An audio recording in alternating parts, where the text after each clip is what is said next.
Сәлеметсіздер ме, құрметті тіл білімі YouTube арнасының көрермендері. Бүгін біз қазақ тілі пәнінен 5-ші сынып оқушыларына арналған аралық аттестаттауға келуі мүмкін тапсырмаларды қарастыратын боламыз. Бұл нақты 100% деп айта алмаймын, бірақ дайындық ретінде қарастырамыз.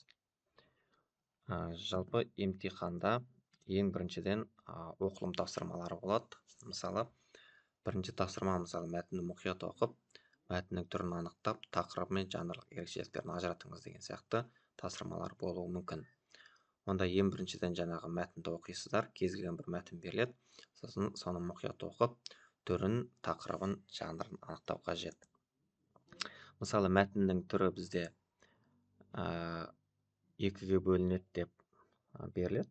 Мысалы, мәтіннің тақырыбын жазыңыз, және мәтіннің жанры қандай, жанрын жазыңыз деп. Бұл арада жаңа кез келген мәтінді оқысыздар да соған тақырып қойып, және сол мәтіннің жанрын жазасыздар. Ары қарай тапсырма мысалы бір кез келген сандықша болуы мүмкін. Сол сандықшадағы сөздерді пайдаланып, мәтін құрастырыңыз деген тапсырмалар болады. Мысалы, дыбыстар жүйесіне, емлеге, үндестік заңына назар аударыңыз. Сандық ішінде мысалы сөздер болады: сыйластық, қонақжайлық, құрмет көрсету, қонақ күту, дәстүр немесе тағы басқа да сөздер болуы мүмкін сандықтың ішінде жасырылған. Осы сөздерді сіздер дыбыстық талдау жасайсыздар. Мысалы, сыйластық сөзіндегі дыбыстарға талдау жасаңыз деп беруі мүмкін. Немесе кез келген сөзге дыбыстық талдау жасаңыз деген сияқты келуі мүмкін. Жаңағы 5-ші сыныпта сіздер өткен дыбыстар жүйесі, яғни дауысты дыбыстар, дауыссыз дыбыстар, соларға талдайсыздар. Мысалы, сөзде қанша буын бар, қанша дыбыс бар, қанша дауысты, қанша дауыссыз буын түрлері, мысалы, ашық, тұйық, бітеу буын деген сияқты барлығын ажыратып жазасыздар дейсіз. Одан кейінгі тапсырма мысалы жазылым тапсырмалары болады. Жазылым тапсырмаларда жаңағы мәтін мазмұнын жинақтап, өз сөзіңізбен эссе жазыңыз деп келуі мүмкін. Немесе кез келген бірінші бағанға мәтін береді, екінші бағанға жинақы мәтін жазыңыз дейді. Сол мәтінді оқисыздар да, мәтіннің ішінен басты жинақы сөздерді жинақы мәтін деген жаққа теріп жазасыздар. Сосын әдеби тіл нормалары деп тапсырма береді, яғни берілген мәтіннен ықпал түрлеріне мысал тауып жазыңыздар деуі мүмкін. Немесе мәтіннен сөз таптарын теріп жазыңыз деуі мүмкін. Мысалы, сөз таптары бізде қазақ тілінде 9 сөздер бар. Сол сөз таптарына мысалдар мәтіннен теріп жазамыз. Сондай тапсырма болуы мүмкін. Ары қарай мысалы кез келген тағы тапсырма мәтін беріледі. Сол мәтіннен ауызекі стиль элементтерін табыңыз деуі мүмкін. Немесе мәтіннен қарамен жазылған сөздердегі негізгі түбір сөз, туынды түбір сөз екенін ажыратыңыз деп келуі мүмкін. Мысалы, ой, су, ақыл, түйе, хабар деген негізгі түбір болса, осыған туынды түбір сөз жазыңыздар деген сияқты келуі мүмкін. Немесе жазылым тапсырмалары қарай. Жазылым тапсырмаларында жаңағы төмендегі сөз тіркестерін қатыстырып, бір дәрілік өсімдіктің шипалық қасиетін насихаттап, эссе жазыңыз деуі мүмкін. Мысалы, эссе саны 70 сөзден болуы мүмкін.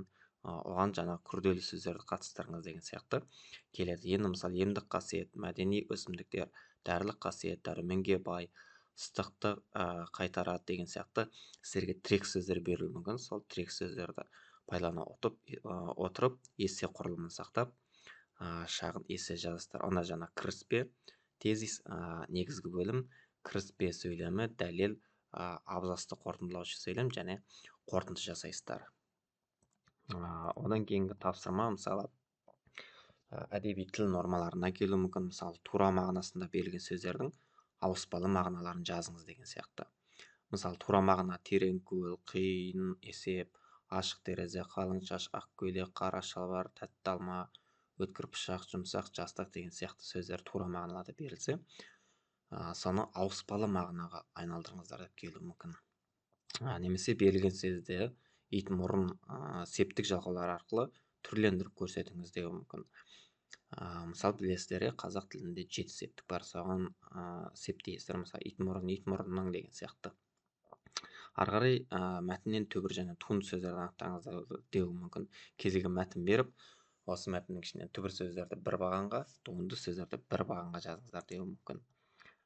Немесе мәтінді түсініп оқып шығып, негізгі және қосымша ақпараттарды табыңыз деуі мүмкін. бұл арадағы мәтін кез келген мәтін болуы мүмкін. Ол мен нақты білмеймін. Сіздерге тек мысал ретінде осындай тапсырма келуі мүмкін деп негізге алып көрсетіп отырмын. Иә, мысалы негізгі ақпаратты бір жаққа, қосымша ақпаратты бір жаққа жазыңыздар деуі мүмкін, немесе мәтін мазмұнына сәйкес жоспар құрыңыз деуі мүмкін. Жоспар құрғанда біз құрамыз, иә, мысалы кіріспе бөлім, негізгі бөлім және қорытынды бөлім деп. Сол сияқты жазылым тапсырмалары берілуі мүмкін. Немесе менің досымның асыл қасиеті деген сөз беріліп, соған әдеби тіл нормаларына жаңағы жалғаудың түрлерін жазыңыз деуі мүмкін. Көптік, тәуелдік, жіктік, септік жалғаулар бізде білеміз, қазақ тілінде 4 түрлі жалғау бар. Олар көптік жалғау, мысалы лар-лер, дар-дер, тар-тер, тәуелдік жалғау, жіктік жалғау және септік жалғау. Септік жалғауда ол ішіне 7 түрге бөлінеді. Осымен бүгінгі біздің талдауымыз аяқталды. Осындай сұрақтар емтиханда келуі мүмкін. Барлықтарыңызға сәттілік. Сыныптан сыныпқа көшу емтихандарыңыз сәтті өтсін.